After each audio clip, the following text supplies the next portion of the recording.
Welcome to the intersection of technology, cybersecurity, and society. Welcome to ITSP Magazine.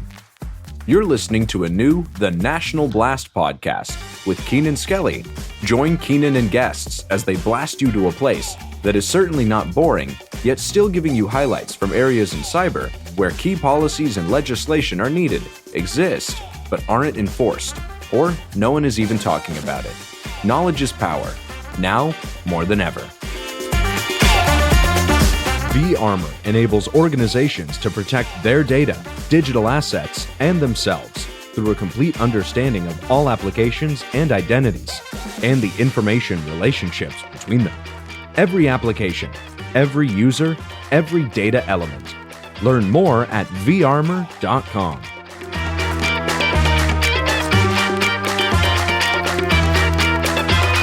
Hello, everyone. This is Keenan Skelly with the National Blast podcast, and you are in for quite a treat this week. My guest, whom I've come to know very well over the last couple of weeks, and all the amazing things that her country is doing to really make a difference in privacy and cybersecurity, Kubecka is here, and I'm super excited. We are actually going to go down a whole list of every single thing that we've talked about on the National Blast, and she's going to tell us how they're doing it better. Chris, tell us about yourself. My name is Kubecka, and I'm the Distinguished Chair for the Middle East Institute Cyber Program and also the CEO of Hypersec in the Netherlands. And I identify as an ethical hacker. Ethical hacker. That's always fun. I love pulling on that thread. You know, I've had a lot of hackers on this podcast, actually, and I always love it when they identify one way or the other. And then I had one individual that was on, I think it was John, who said, we're all just hackers. There's no such thing. You're either a criminal or you're a hacker. And I thought that was really interesting. So for those of you who have been following the podcast, you know, what we talk about here is really a lot of policy and legislation-based initiatives that have to do with privacy or security or, you know, a ton of other things that kind of fall into that, specifically where legislation or policy is needed, where it exists but isn't doing its job, or where nobody's even thinking that far ahead yet. So as I've been talking to Chris, you know, we talked about some of the episodes and the specific, topics. And every time I brought one up, she was like, oh, yeah, well, we do that better. This is what we do. And I was like, okay. So I really wanted to dig through that. So we're actually going to start at the very beginning of, you know, the first episode that I had on the National Blast with Caitlin Bowden, who was talking about revenge porn legislation. And Chris and I just started talking about this. And she was like, yes. We do it better. And it's something that's a bit mind-boggling, quite frankly, because the Netherlands and a few other European Union countries have ruled that things like revenge porn or extorting people for pornographic images and so forth fall under a bevy of different legislation. It could be cyber stalking. It could be harassment. It could be cyber bullying, an invasion of privacy, all of these things. And I find it absolutely frustrating that such things are not illegal in the United States. Because, I mean, why should somebody use your image without your permission? You did not consent to it. You did not, for example, go into a relationship and the first thing they show you is on your phone saying, by being in a relationship, you consent to all photographs that I take or you take to be used at my leisure or however I want. That is not the case. And these things can have some very serious consequences. One of the reasons why we have legislation like this in the Netherlands is because there was a case between an American and a Dutch person. And I can't remember which way it went, but basically an adult was involved, was blackmailing or threatening people, girls, saying, if you don't send me these images, I'm going to tell your parents, I'm going to, tell everybody, blah, blah, blah, blah, blah. So some of the girls did send images in because they were scared. Yeah. And one of the girls actually killed herself. Oh my gosh. And this can be a very dangerous thing. Another thing that has to be considered is we, for the most part, the listeners live in a more westernized culture. But that doesn't mean that everybody who lives in our countries necessarily respects women. So we've come into these situations and had these circumstances where you may have immigrant families, even third generation, and if a relationship goes sour and a picture is posted, there's this terrible thing called honor killings. And it actually puts women at risk to where family members will kill them because they didn't uphold this level of honor that they put on many women as an extreme double standard.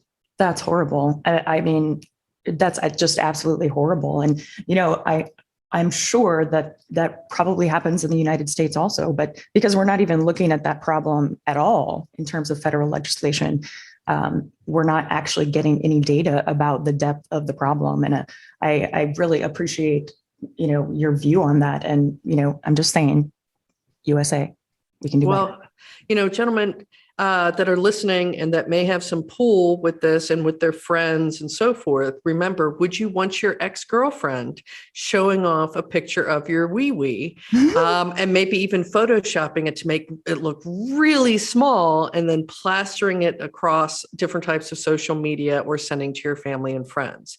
So it can happen to anyone. It's not just women. Absolutely. And it is something that is vengeful. So think about the picture of your thing and how it could be misused. And maybe decorated with, I don't know, Snapchat filters. And, I have so many ideas here now. Right. It is Halloween. You could put it in a little costume. It could be a vampire. There, I said it. So for anybody who knows me or has known me for more than 5 minutes, you'll know that I get totally into Halloween. And it is, of course, Halloween coming up this week. And I am full blown into Halloween. So I'm here for Snapchatting, vampire wee-wees whenever necessary. So let's go to kind of another episode that I talked with Elizabeth Wharton from Scythe about. She's absolutely genius when it comes to privacy and all of the crazy things that are happening in privacy law and all the things that are not happening in terms of, a general federal level privacy policy, right? So we talked about digital IDs, driver's license, passports, COVID passports being used by Apple on your Apple phone and Apple getting it approved legally so that you're holding all of these documents on your phone. And that gets really interesting for a lot of reasons.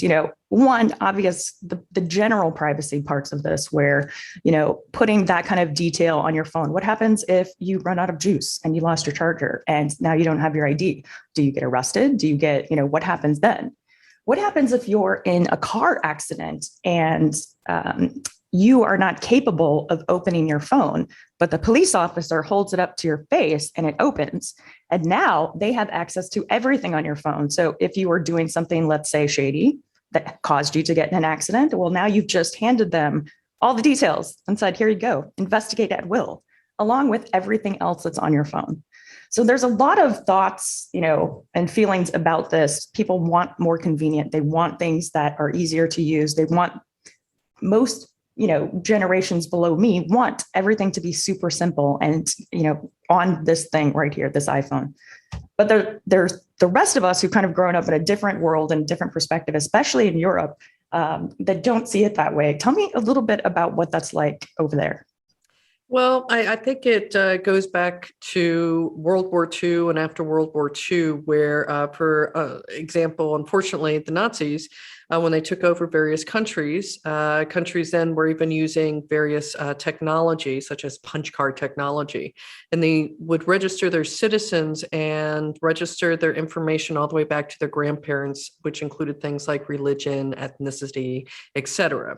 You see where I'm going here. Unfortunately, those particular countries, when the Nazis came in, they could just pinpoint exactly the people that they didn't like. So, for example, 92% of the Jewish population was bye-bye in the Netherlands because Wow. they used that registry database, as well as other people, Jehovah Witnesses, certain types of Catholicism was frowned upon, Slavic people, et cetera, et cetera.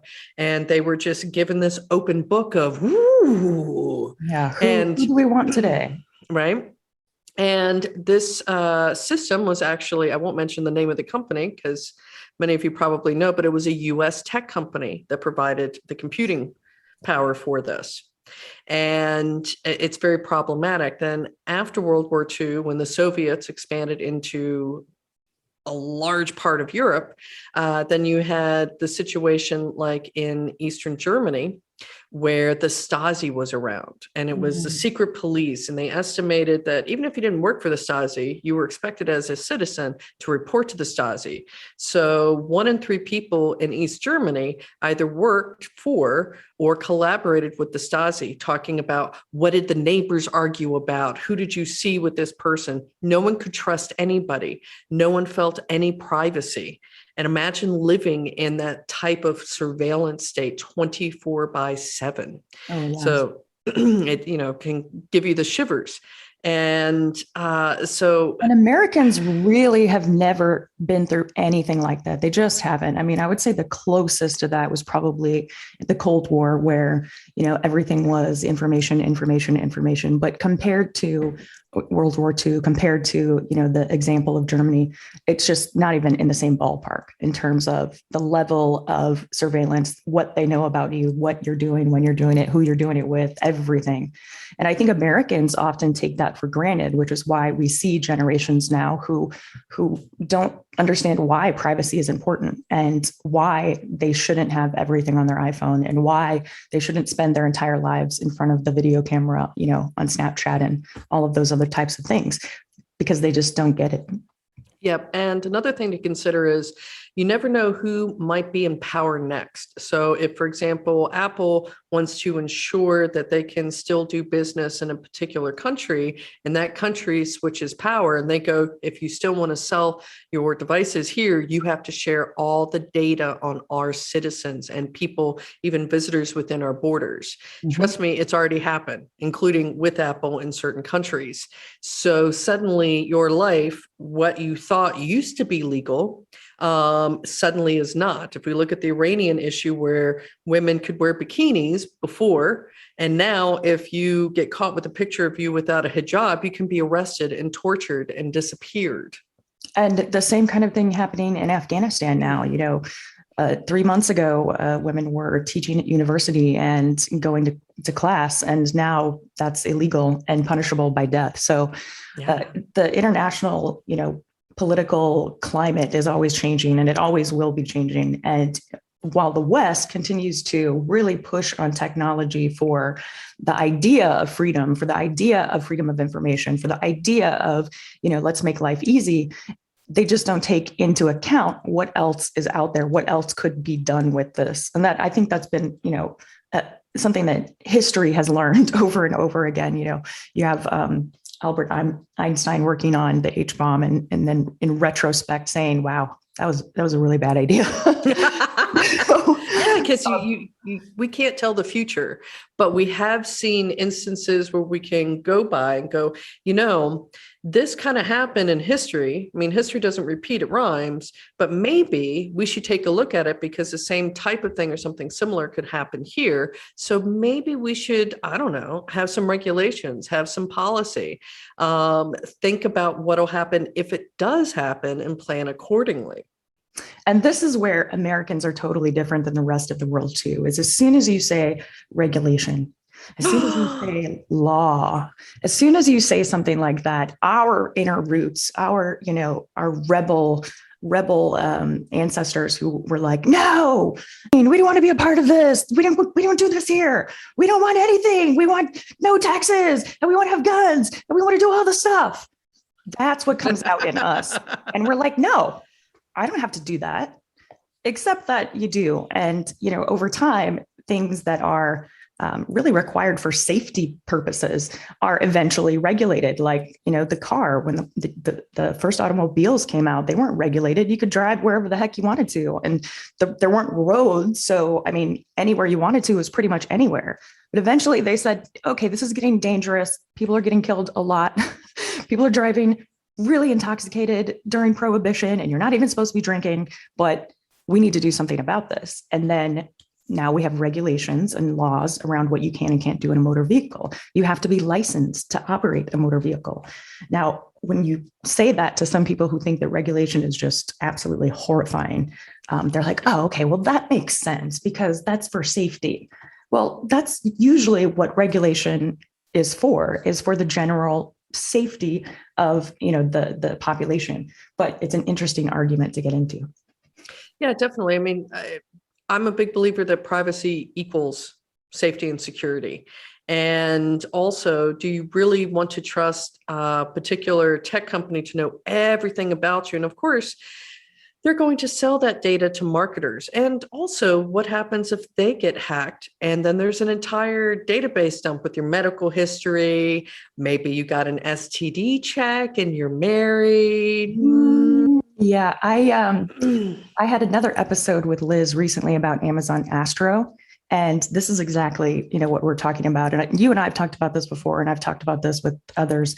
The concept of normalizing the breach. You're going to get breached. Apple, you're going to get breached. Amazon, you're going to get breached. It's going to happen. How sure are you that you are protecting everything about an individual that needs to be protected to keep them safe? That's why I really like your concept of privacy equals safety. I think that's huge, and we should start thinking about it that way. Absolutely.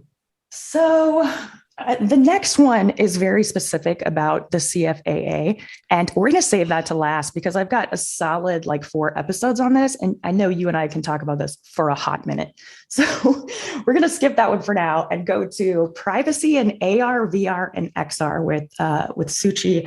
And it's really interesting when you start thinking about the rise in all of these things in video games, in work environments, in everything. What is the privacy guideline there? What if you build your own? What you can just do anything now?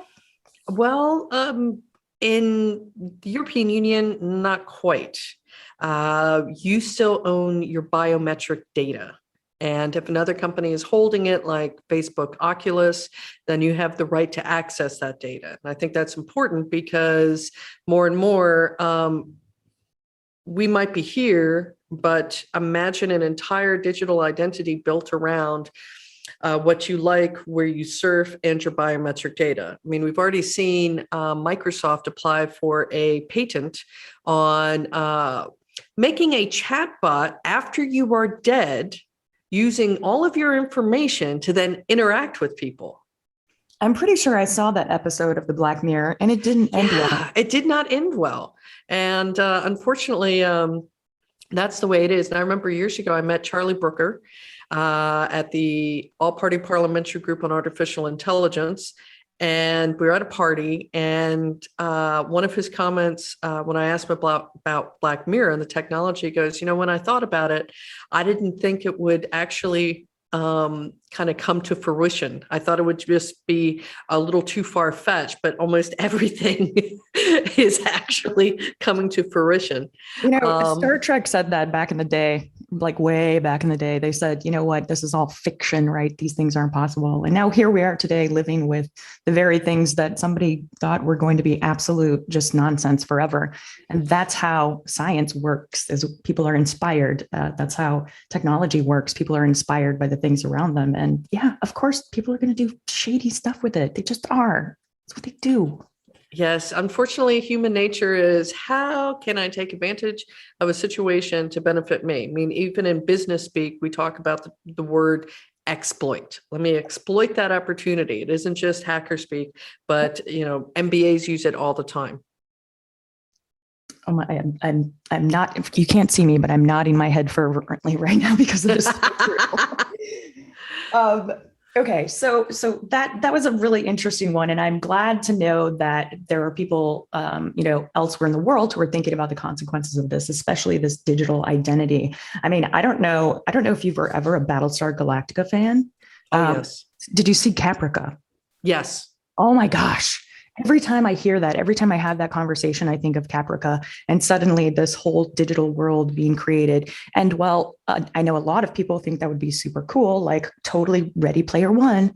There's a lot of really creepy things that can happen with that. And we need to really think that through before we just throw that technology out in the wild and say, here, go build something.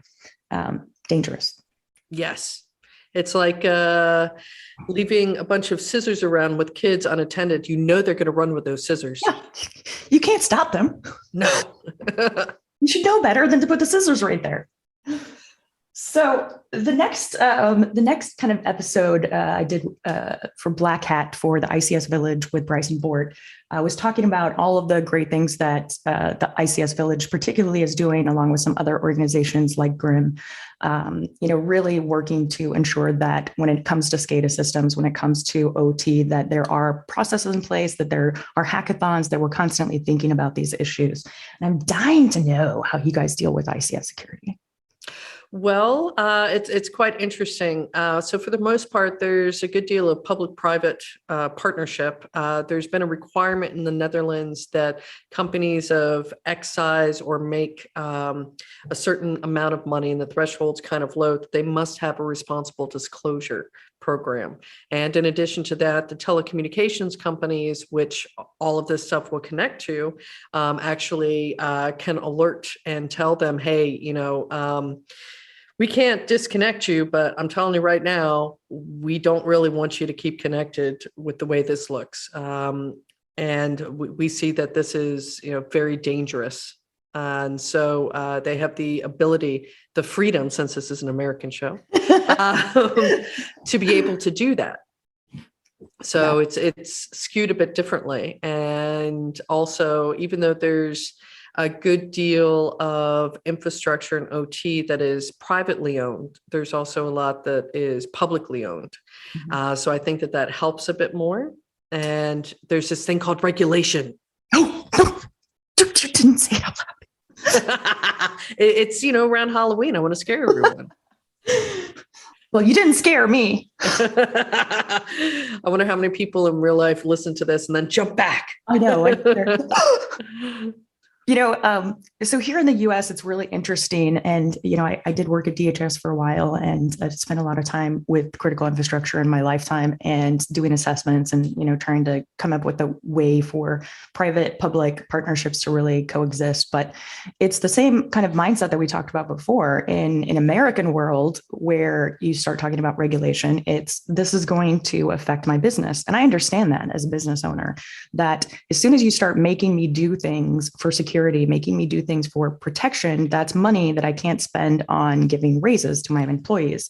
That's money that I can't use to give them bonuses at the end of the year. And that's kind of the mindset where this comes from. Like, I can barely pay to do the things that I have to do to run this nuclear power plant. So there's one good thing. So if the Netherlands government says, you know what, we're going to put out this new regulation, it's going to cost businesses X amount of money.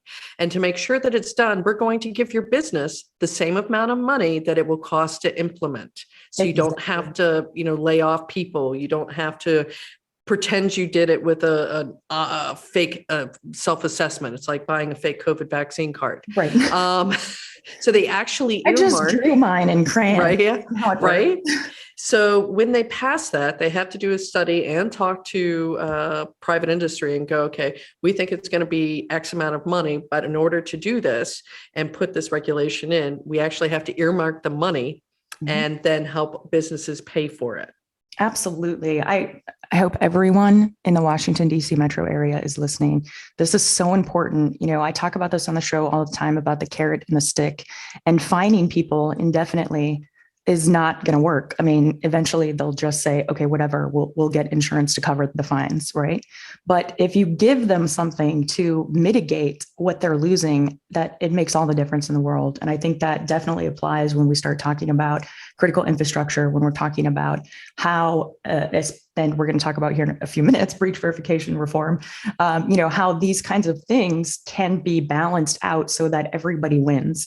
And I think that's a struggle here. It's something we've tried for several years with DHS to work through. And I'm very confident, however, that Jen is on the right track, and her predecessor Chris was definitely on the right track. So I think that we're getting there. I think we're getting to a point where we can have that kind of thing, but it still comes down to the laws, right? And where that's at. Oh my gosh. So this one's really interesting. So also during Black Hat, I talked to a friend of mine, the CEO of vArmor and one of the co-founders of the Cyber Mentor Fund. And as an investor, as a VC investor in the community, I had seen a few days before that the third or fourth, I think it was the fourth VC entity had been ransomware in the last year, starting in January. And these were big VC companies. These were companies that probably had something in place where security was, looked at, or they may have even caught it and done something about it. But the reality is that in the investment community and the VC community, especially, it could just be a 2-person shop, right? And they have laptops and that's it. And their wife is the sysadmin, which means that she knows how to turn the computer on. And yet, these companies who are, providing all of this money, and it goes for PE firms too, all of this money and getting all of this data on their portfolio companies. And I mean, deep data, who the people are, all the financials, their business model, how they do this, how they do that. And yet, and I can speak to this very, very clearly as a CEO of a company who's actively looking for funding. Ooh. Dramatic pause. And I'm talking, to these VC companies regularly, and no one wants to sign an NDA. So they say just, send over your financial model for the next 5 years, your list of customers, how much money you guys are bringing in, ... I'm like, great, I would like an NDA. Well, we don't sign NDAs. I mean, if we signed an NDA for everybody, I'm like, okay, but I want an NDA because I happen to know how unprotected this particular sector is. And I'm running a business where I want our information protected as much as possible. And they just look at you like, oh my God, what is she talking about? This is crazy. So Tim and I talked about this, and we came up with a really amazing idea for a VC ISAC, where we can kind of kick off something for the community where they would have an understanding of some basic security principles, things that they should have in place, and maybe point them in the direction of organizations that can do security measures for them, because that needs to happen. I mean, when we're talking about, even at the PE level, at the VC level and at the PE level, we're talking about billions of dollars. And that's a huge hit to the economy if that kind of trend continues. So I'm dying to know, how do you guys deal with that kind of stuff? Well, first, I just want to say, if I was not an ethical hacker, I would have a really juicy target to look at. Yeah. Do I really want to stay on the good side, or do I want a private island? It does sound fruitful, doesn't it? Right. And in a country with no extradition, I could do that. So if I'm thinking that way, other people obviously are going to be targeting it. From the nation state, depending on the type of intellectual property, down to the cyber criminals, down to very curious people. And the thing is, it's very difficult because we kind of look at it from the opposite point of view of there are certain, again, laws, which basically state if you are trusting your data with someone, they have to have a basic level of security, because if they don't, they are responsible for. Oh, that would be so nice. So that would be lovely. Instead, I end up doing talks the other way around to go, hey, VCs, before you invest in this great sounding little company, make sure they have cybersecurity so that what you are investing in, that intellectual property, doesn't go out the window. So it's opposite world. Yeah. And that's, I will say this, there are, some of the top cybersecurity investors and VC companies who come from cybersecurity and have been brought up in the community and are probably, some of the smartest people in the industry right now. Their organizations tend to have very strict cybersecurity, checklists and things where they can say, all right, if we're even going to start looking at you as a company, no matter what, this is the list of 57 things that you have to have done to protect your own data, because we don't want to be at risk. And that's the way it should be. Absolutely. But again, we're all freewheeling over here in America. Whoo, we're having a good time. Oh boy. So how many of you that have the money to invest or start your own company would marry somebody after a week without doing a background check and a prenup? Oh, shit. Right? I'm like, wait, that was my second husband. Oh. So, these are things that we think about. There's a whole industry in the United States built upon doing background checks on someone you might want to date or someone who might babysit your children or whatever. But yet, that brings up a whole other talk I'd love to chat with you about. And that is those kinds of things specifically. What kind of privacy requirements do they have? If you can do a background check on anybody and reach out and touch their entire history, what is that a good thing? I feel like it's maybe not. Maybe not. I mean, I picked up doing a random search on my name because, you never know. Sometimes you have to check. And right. If you haven't Googled yourself, Google yourself just because. And I recently, a couple of weeks ago, found one of these organizations that pretended to piece my life together and said that I was worth a minimum of $5 million. Well, that would be nice. Great. But now that means I'm on some list, which means I could then be a target because I might have this imaginary money, which I don't have. I will be starting a GoFundMe after this. So, it can have all of this inaccurate data.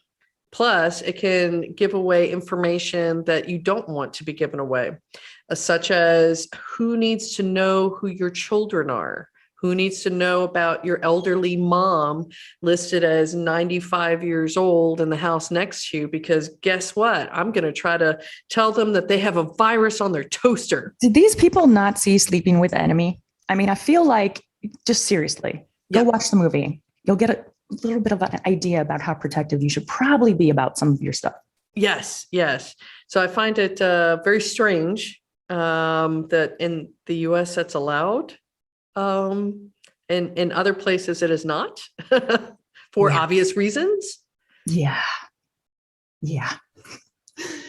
So, okay, I've got one more before we get into the meat. And I know this is going to be a super long episode, and I don't care because it's amazing and fascinating to me that other places in the world have figured out all of these things and we still struggle.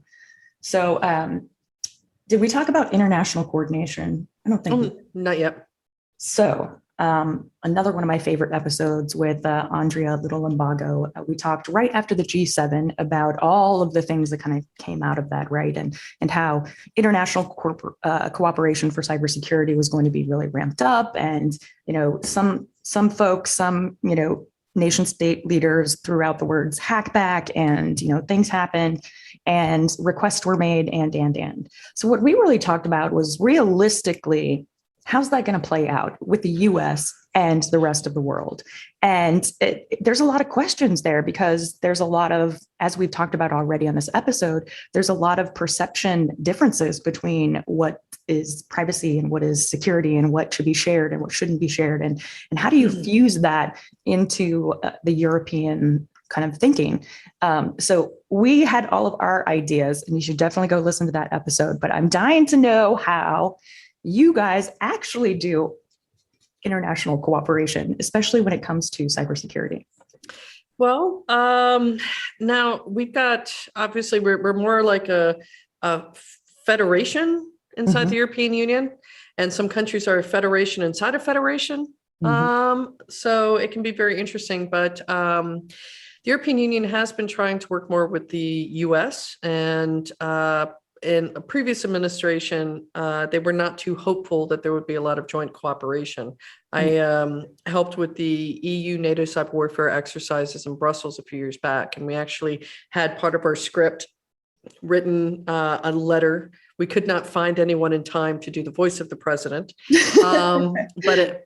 but it basically said, "Oh, these tragedies have occurred in the European Union. We feel really bad for them, but." Last time I was at NATO headquarters, I told them they needed to spend more money. And, it's time for Europe to stand on its own 2 feet. American blood will not be spilled. So, yeah. The expectation. For those of you who maybe have never participated in a tabletop exercise of this nature, where, you get to make up all kinds of fun stuff and be like, you know what? The world is in chaos. It's in shambles. It's totally a post-apocalyptic world. And the nukes took everything out, but somehow cyber survived.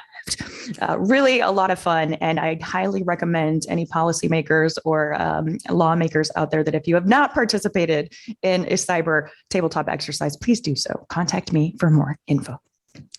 Yeah. So more recently, there has been a lot of hope that there would be more cooperation. Now, in the not too distant past, COVID with the timeline really messes you up. But just before this whole, world almost crashed to an end this time, there was an article that was put out about how the Netherlands, which it's the first country that actually is allowed to hack back by the Dutch police or the Dutch government under a warrant from a Dutch prosecutor's office, helped the American government by hacking into IoT cameras in Russia to get video evidence of certain types of propaganda and hacking on US companies. So there was no denying it. And so the Dutch was like, yeah, we'll do you a favor, man. There you go.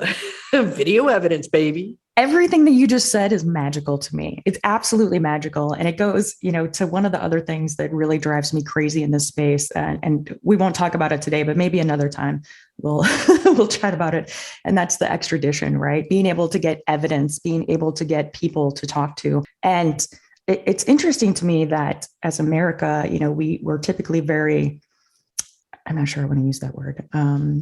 Yeah, I do. We're very balls out, right? In terms of what we're kind of thinking of doing and how we want to do that. And there's advantages and disadvantages to that, because when you run that kind of strategy, you're basically telling the enemy everything that you're doing, right? You're giving them an upfront. And sometimes, and typically in the past, that turns into deterrence, which works very well, but that's not the reality that we live in. So when it comes to, coordinating with other countries and asking other countries like, hey, we have evidence that this is going on in your country. We need to extradite this human. We need to say, he's not only, she's not only, they're not only affecting one country, they're affecting 17 countries.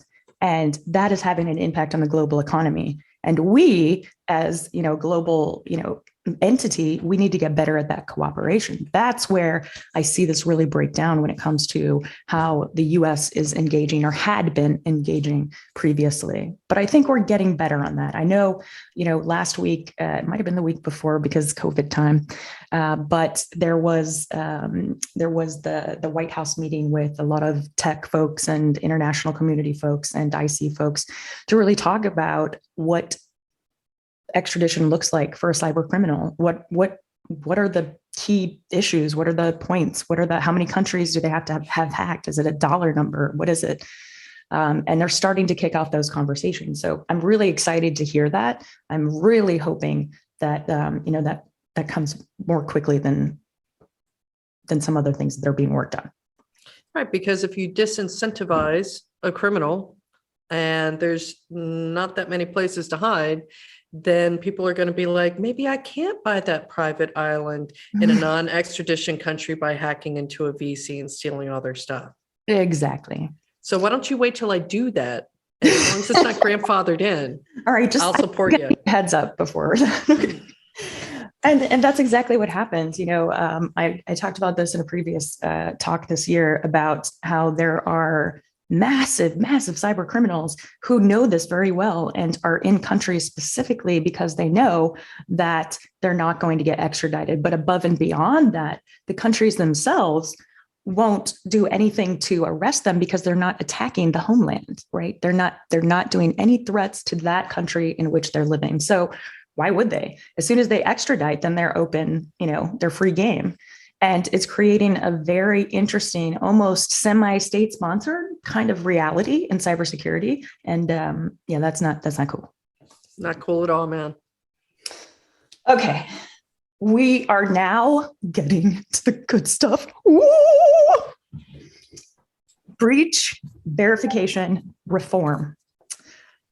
All y'all know I have some ideas and some thoughts about this topic, like some serious, been writing white papers and restructuring government entities in my mind to make this like something that really makes sense. There are a lot of problems with breach verification in the US. Just to kick off a couple of them, most of the people that actually report cybersecurity breaches, and I believe it's 75 to 80%, but I have to check it often because it goes up regularly, are security researchers or hackers. Good guy hackers, not bad guy hackers, but hackers, not criminals. Those are the people who are finding the vulnerabilities. Those are the people who are finding the bad guys. Those are the people who are saying, hey, your stuff is out there and you need to take care of it.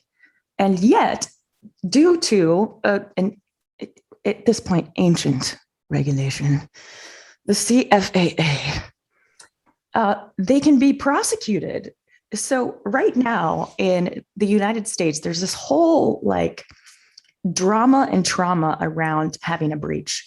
If you are breached, and let's just say somebody reaches out to you and reaches out to your CISO and says, hey, I just found your data like in the dark web, and I think you guys need to really look at it and take care of it. The first phone call after that phone call is to the team of lawyers to say, how do we totally hide this and never let anybody see anything, and nothing happened, right? And the reason for that is they know they're going to get fined. They know, they feel like the country's going to come down on them and really torture them for having this breach of information. But the fact is, everybody's going to get breached. Normalize the breach. But for the hacker or for the security researcher or for even the company that is looking into that and reporting that information back, because of the CFAA, they are able to actually accuse that person of doing the hacking themselves or that company of doing the hacking themselves. Because if you are crazy enough, and hackers beware, if you're crazy enough to validate the data that you see, as a good researcher would, before you hand it over to the company, then you have officially violated the CFAA. Now, the first thing that the company is doing with their team of lawyers is saying, how can we pin this on this person? How can we make sure that this person signs an NDA and never speaks of this again and disappears into an island in the middle of nowhere? I don't care, just whatever, make it go away. And, 3, how can we use this to our advantage as we are in our fear state of we can't get anything done, our lives are ruined, our publicity is going to go through, out the wall, our customer base is going to dwindle. No, people, no. So like I said, I have lots of thoughts and ideas on this, and I'm constantly shouting about it. But after talking to Chris and how they deal with this is just fascinatingly beautiful. Please tell us more. Well, first, I want you to normalize a new term, hacker responder. Oh, I like that. I like that a lot. It has the effect of a fireman or a policeman. Exactly. Yes. Right. But now you can think of a hacker responder, hoodie wearing, armed with a computer, trying to help you out. Yes. Right. I like it. So one of the reasons why I do enjoy living in the Netherlands and why I do 100% of my research there is because, let's see, I'll tell you a little story. So a few years back, I legally and ethically hacked into Boeing. I was able to get into their entire research and development, flight code, everything. And they didn't even encrypt their website. Boeing.com at the time. So you can imagine how easy it was, spoof a CEO's email address. Even a journalist checked that. It was quite terrible. And they handle classified and unclassified stuff, right? Awesome, right? Cool. So I was like, wow, this is kind of shocking. I mean, I even did the same thing the governor of Missouri is saying is hacking.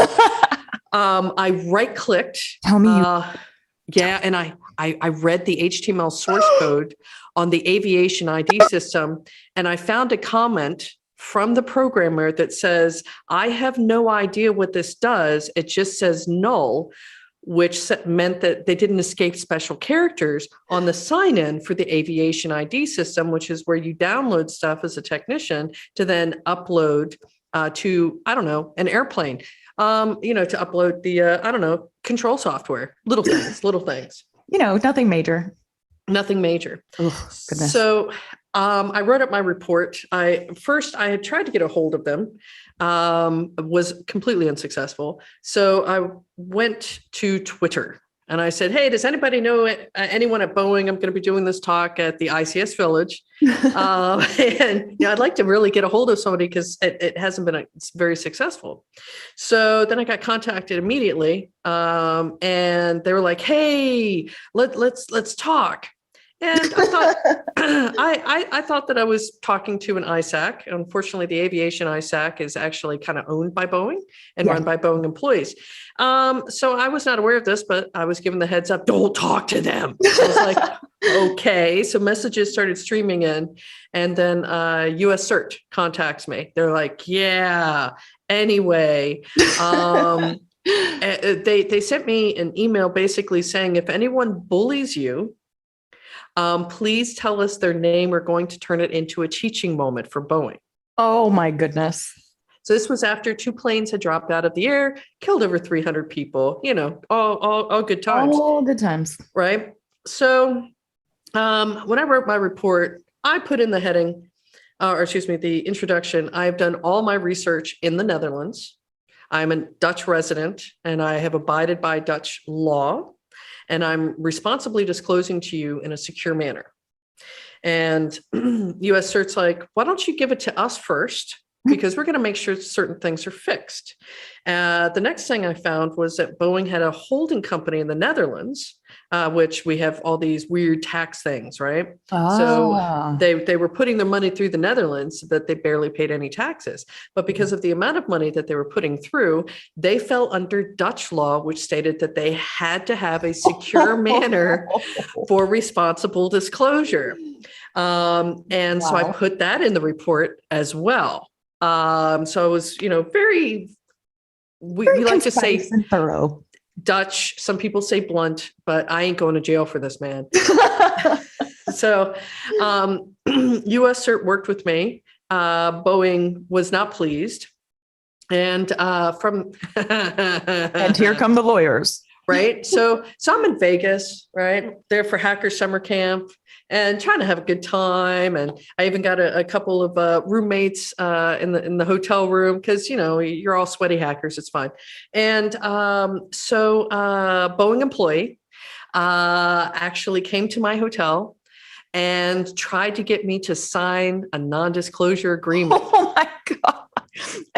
Hacker Summer Camp. And I'm like, no, because I'll tell you right now, everything was done under Dutch law, and an NDA in this manner is considered censorship, which is illegal in the Netherlands. Oh, man. I will not be signing your NDA because they wanted me to sign this in hopes that US CERT would magically make it go away, which wasn't going to happen, and that no one else would ever find out and they would never have to fix anything. Yep. And that was their angle. So then they, by the way, is the status quo. That is the operating mode of most companies. Yes. It is. I'm sorry, go ahead. So along the way, I was also threatened and was told if any security researcher divulges any vulnerabilities about Boeing, we will turn our entire legal and PR apparatus against them. Okay. So they tried to tell the US government that I was a criminal hacker And so I'm a bit cheeky. And earlier that year, Really? I had taken a picture of General Nakasone, the NSA director, at a closed conference we were at. And I go, "Oh, you think I'm a criminal, huh?" I sent them a picture and I go, "If you want, I could get you his autograph."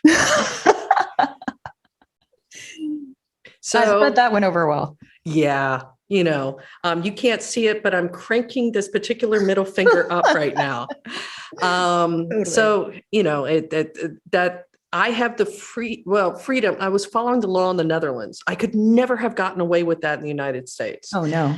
So then later, after Boeing was like, "Yeah, we'll finally put, I don't know, HTTPS Boeing.com." Wow. Little things. And they're like, because of, Chris is saying we now have a responsible disclosure program, even though the PGP key that they used was just gibberish. It wasn't a real key. Oh my goodness. But whatever. So then afterwards, a few months afterwards, the government asked me again, "Hey, would you mind taking a look, because you're back in the Netherlands, to see if they fixed anything?" And somehow I immediately found, unencrypted with no login, an in-cabin viewing system for IoT cameras on the planes. Oh my God. Really? Oh, yes. That's next level. Right. So I sent it to the US government. They contact Boeing about it. Boeing's like, "What you did was illegal. We would never have something unencrypted." Screenshot unencrypted. Like, really? Dude, it's like right here. And so I was getting peeved at being slandered because Chris don't play that game. And so I ended up having 3 law firms in the US offer to represent me pro bono. And so I wrote an email back stating this, that I have 3 law firms that are willing to do this. So if basically, come at me, bro. You want to go? Let's go. Right? Let's go, yo. And they backed off because I even spoke to the Dutch prosecutor, who publicly stated, "I did not do anything illegal. I followed the law. And the only thing that was done, not illegally, but against regulation, was Boeing and their failure to follow Dutch law." That's crazy. But you know what? That story is even though you were under Dutch law and even though you had all of these protections, all of those things play out exactly the same with every time, somebody brings forward a breach or breach information in the United States. And it's getting ridiculous. We have to get past this. We have to normalize the breach. We have to make companies comfortable enough with saying, "Yeah, I got hacked. I need help." Like CISA or, DHS or whomever. Can you come in and see what's going on here? And we're not going to be afraid of you doing that, because you're going to help us to actually secure things, and you're going to help give us funding and grant funding to help us make sure that this doesn't happen again. Unlike some companies who are now being breached for the 5th, 6th, 7th time in the last decade, right? Equifax. It's just not working. It's not working. So we have to do this better. We have to have a better plan, and it can't be find the giant companies like Boeing, because they don't care. It's just a fine. Yeah. One of the things I like about the Dutch regulations, I think it was put in about 8 years ago, it was written with the help of ethical hackers. And if you look at the guidelines, it's PDF. They actually have in each section pictures of famous Dutch ethical hackers. That's awesome. And some of them are wearing like costumes. One guy's got a cowboy hat. Another guy's got a one of those helicopter beanie things. Everybody's straight up cosplayed for this meeting. Right. And as long as you do it responsibly, in a secure manner, non-destructive, there's a few more stipulations, but it's listed very clearly, then you're not doing something illegal, because there's the requirement that they must have basic security in our cybercrime legislation. Yep. And you can't just try to wrap somebody up with an NDA. And as a bonus, if you as a security researcher finds an exploitable vulnerability in a government system, it could be a website or whatever, your reward is you get a t-shirt that says, "I hacked the Dutch government and all I got was this lousy t-shirt." I love that. Could we please Please, can we do that here? I will tell you, every hacker, security researcher I know would be like, I want that shirt. I want that I'm gonna shirt. get that shirt. And is there a sticker too? Because if there's a sticker, I'm in. It's totally in. Totally. So, it's this relationship that's built, and we are seen as hacker responders. Yep. Not hacking criminals who saw source code or hit F12 accidentally. Ooh, no. See, it's getting scary. If this is released around Halloween. Ooh, It's so strange and scary. I don't know if I can handle it anymore. If I was still in the US for Halloween this year, I swear I'd wear an F12 Halloween costume and stand outside the governor's mansion. I assume he's got one. I feel like you should do that anyway and just video and then put the green screen behind you so that you can superimpose. I mean, it's too easy. You should do that anyway. I'm just okay. We will be happy to share that on the National Blast podcast page and also at Keenan Skelly on Twitter. No, I'm just kidding. I mean, I'm not kidding, but I'll totally do that. But, honestly, all of these things, they all fit together. And, we've talked about everything from revenge porn to privacy to international cooperation and the underlying piece of all of this, I think, is the privacy piece, right? That there is an innate privacy that every person, that every individual has and deserves to have. And that's something we fundamentally struggle with in the United States because we haven't been through the things that Europe has been through. We've been through different things and we've experienced different paths, but not quite the same paths. So our perception is definitely very different. We also live in a world of amazing tech geniuses who want to continue to feed this idea that technology is bringing everyone together. And it is. It absolutely is. I mean, the fact that you and I spoke last week or 2 weeks ago, and you were in the Netherlands and I was here, and we talked, for a while about all the crazy in the world. Those things bring people together in a way that they never could have before. But just like Albert Einstein, you have to recognize that with great technology comes great privacy regulation. And I think that's something that we just have to wrap our brain around and say, okay, we want people to be safe. We don't want children to be being taken advantage of because of some bullshit lack of federal revenge porn legislation. We don't want Apple or Amazon to have absolutely every detail about our entire lives and make that normal. Like it's okay. It's not okay. It's okay to have details about your life that are not shared with everyone. In fact, the rest of the world considers that normal. We talked a little bit about ICS and AR and VR and the investment community and. But at the end of the day, in breach verification, again, I'm going to try really hard not to get up on my soapbox. I know I've done it for the last couple of episodes, but I'm not going to do it this time. I'm not going to do it. But all of these things, the underlying piece is a shift in the way that we in America think about security and privacy, the way that we think about how we value those things. And one of the things, Chris, that you've said a couple of times, and I think is absolutely spot on, is privacy equals safety. And that's paramount. I think that if everyone in America could wrap their brain around that concept, that we would continue to move in the right direction. And I hope that happens. I hope, we have more cyber secure individuals. I hope we have kids who are learning secure coding at 5 instead of just coding at 5.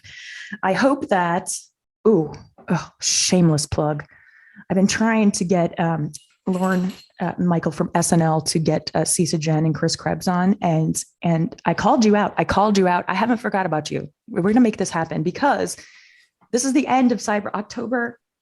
Just after Halloween is the end of Cybersecurity Awareness Month. And too many Americans are not cyber aware. They're not privacy aware. They're not security aware. And if we're ever going to get to the point where we can have open conversations about normalizing the breach, about making it common for people to hack you and identify vulnerabilities so that you can fix them, we have to get to this point. We have to get to a point where people feel safe with all the photos on their iPhone. and we're just not there yet. So let's do this. Let's dig in. Let's, make cybersecurity mainstream and, change the world, right? That's what we're here for. Absolutely. And if I remember correctly, life, liberty, and the pursuit of happiness, to me, seems kind of like privacy and safety, right? Kind of, especially when you think of, why we left. Correct. It was because we didn't want people all up in our stuff. But now here we are, many, many generations later, like, hey, I just went to the bathroom and I posted it on Twitter. Cool. And it's just totally a different mindset. So, Chris, thank you so much for coming on. This was an amazing episode. And I love getting to hear the perspective of people from other countries, people from Europe, people from everywhere, because everybody's going at this with a different point of view. And that's a good thing. That's diversity in global policy. That's diversity in global legislation. It's diversity in maybe we can learn some things from other countries who have had to go through things that we didn't have to, so that we don't have to go through them. So I honestly, it's been a pleasure. It's been absolutely wonderful talking to you over the last couple of weeks. I'm totally going to make sure that you're dragged to Washington, D.C. at least once a week, just so we can chat.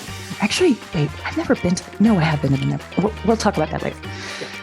Thank you so much, everybody. This has been another one of my favorite human beings on the planet. And this is the latest episode of the National Blast. Thanks, everyone. Bye.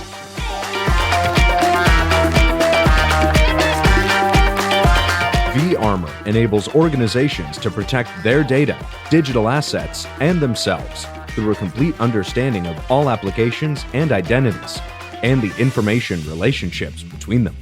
Every application, every user, every data element. Learn more at varmor.com. We hope you enjoyed this episode of the National Blast podcast with Keenan Skelly.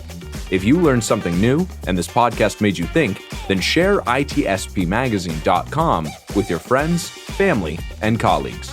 If you represent a company and wish to associate your brand with our conversations, sponsor one or more of our podcast channels.